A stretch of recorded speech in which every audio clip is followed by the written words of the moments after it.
तो शरणागति का अर्थ क्या है? बोले शरणागति का सीधा सा अर्थ है कि हमारे जीवन की सारी चिंताएं श्री हरि नारायण के चरणों में चली जाती हैं, किंतु हम उसके लिए उपाय कभी करते हैं? कभी नहीं करते। भाई दुनिया भर की जितनी भी चिंताएं हम अपने ऊपर लादे रहते हैं कि हमारे बिना तो कुछ होगा ही नहीं। अच्छा देखिए, ये हमारा और आपका सबसे बड़ा भ्रम है कि हमारे बिना कुछ होगा नहीं। नारद भक्ति सूत्र में कथा आती है कि व्यक्ति जो दिन रात ये सोचता है कि हमारे बिना कुछ होगा नहीं, बोले महाराज वो अपनी ही आयु कम करता है।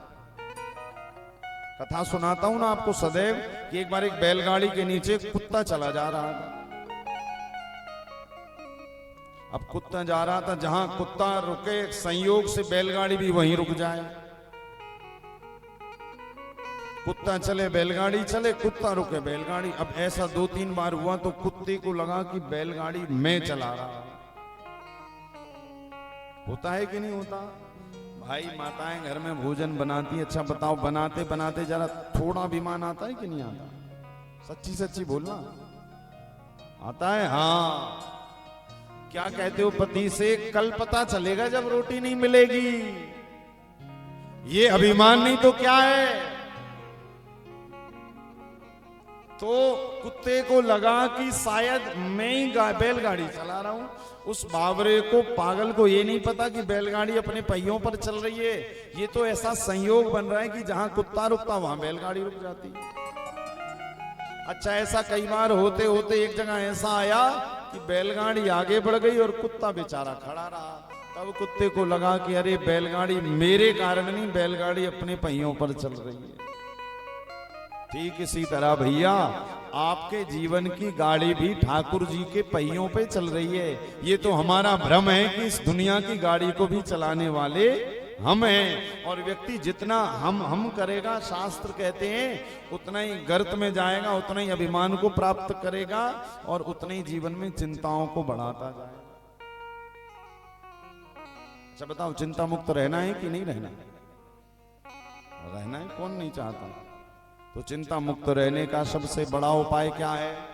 बोले शरणागति।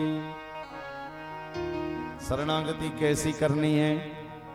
बोले उनके अन्यत्र और कोई नहीं, उनके अन्यत्र और कोई नहीं। और जब जीवन के पुण्य बढ़ते हैं, मैं आपको सुना रहा था कि जब जीवन के पुण्य बढ़ते हैं तो भगवान हमें कहां भेज देते हैं? स्वर्ग। तो रामचरितमानस में भी एक प्रसंग आता है सरभंग मुनि का।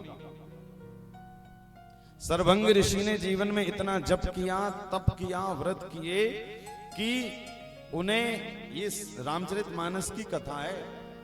सरभंग जी को लेने के लिए इंद्रलोक से, स्वर्ग से विमान आ गया। अब सरभंग जी ने कहा बताओ, अब तो जीते जागृत स्वर्ग जाने का मौका मिल रहा है, कौन छोड़ेगा? अब विमान आ गया, इंद्र के पार्षद लेने के लिए आ गए। सरभंग मुनि से कह रहे हैं बैठिए, चलिए।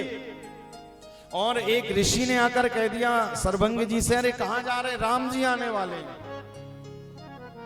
अब सरभंग जी सोच रहे हैं कि यदि विमान को छोड़ता हूं तो स्वर्ग नहीं जा पाऊंगा, किंतु नहीं, राम जी आ रहे हैं। तो सरभंग जी ने कहा नहीं, आज स्वर्ग नहीं जाऊंगा, क्योंकि स्वर्ग में शायद जाऊंगा, पुण्य खत्म होंगे तो स्वर्ग वाले फिर से मृत्यु लोक पर भेज देंगे। किंतु यदि आज इस शरीर से राघव जी के दर्शन कर लिए तो राघव जी स्वर्ग और नरक के चक्कर से काटकर सीधे अपने साथ साकेत भेज देंगे, जहां से दोबारा आना ही नहीं पड़ेगा। भगवान से ही कहा करो भैया हमें स्वर्ग नहीं जाना, क्योंकि देखो स्वर्ग जाओगे ना तो स्वर्ग से एक ना एक दिन फिर भगवान यहीं गिरा देंगे। देखो लोगों को अज्ञानता है, इसी कारण फोटो, जब लोग शरीर छोड़ देते तो फोटो के नाम के आगे क्या लिख देते हैं? बोलो स्वर्गीय। स्वर्गीय का मतलब है कि आपने उन्हें सदगति नहीं दी, वो स्वर्ग जाकर फिर आ जाएंगे। तो क्या लिखना चाहिए? कथा जिन्होंने सुनी है, भजन जिन्होंने ठाकुर जी का किया है, तो उनके जब वो शरीर छोड़ दें तो नाम के आगे लिखिए गोलोक वासी, साकेत वासी, वैकुंठ वासी। स्वर्गीय लिखोगे मतलब दादाजी कहेंगे भैया फिर से बुलाना चाहता है। स्वर्ग की व्यवस्था है, किंतु जिनके पुण्य ज्यादा बढ़े। तो सर्वभंग जी ने कहा नहीं, आज तो राम जी का दर्शन करके ही, अब भले फिर भगवान जहां भेजें। कहते राम लक्ष्मण जी, राम लक्ष्मण सीता सर्वभंग जी, राम लक्ष्मण सीता सर्वभंग जी के आश्रम पहुंचे तो सर्वभंग जी ने विमान वालों से कहा तुम जाओ, और राम जी के सामने अपनी चिता बनाई, अपने हाथों में जल लिया, संकल्प पढ़ा, और संकल्प में पढ़ा कि प्रभु आज मैंने अभी तक जितने भी पुण्य किए हैं सब पुण्यों को आपके श्री चरणों में समर्पित करता हूं, और आपके सामने जीते जी इन प्राणों का त्याग करता हूं। राम जी के सामने जिसका प्राण छूटेगा बताओ वो कहां जाएगा? बोले सर्वभंग जी सीधे पहुंच गए राम जी के धाम साकेत। क्यों? क्योंकि सर्वभंग जी ने भगवान की शरणागति के भाव को अपनाया। शरणागति क्या है? बोले भैया शरणागति का अर्थ है कि उनके अन्यत्र कोई और नहीं।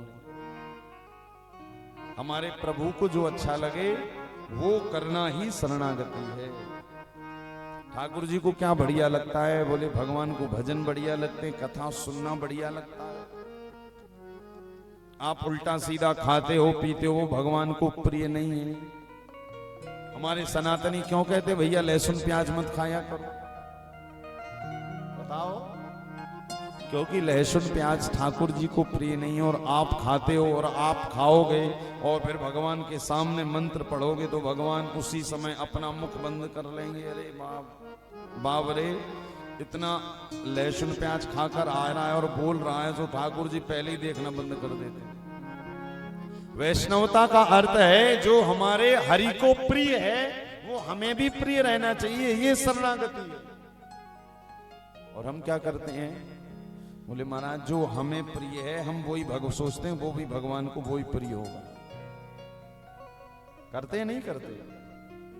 वैसे तो नियम है कि ठाकुर जी का सुबह पूजन करना चाहिए, किंतु हम क्या करते हैं 12 बजे करेंगे। क्यों?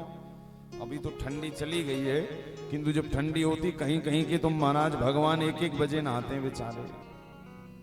माताओं से कहो रे पूजन इतना ले रहे महाराज, ठंडी है। मंदिरों में तो हो गए होंगे स्नान, जरूरी थोड़ी हमारे घर में भी ठाकुर जी सुबह ही स्नान कर लें। ये क्या हो गया? ये हो गया आप अपने हिसाब से उन्हें चला रहे हैं। तो ये शरणागति थोड़ी है, ये प्रेम थोड़ी है।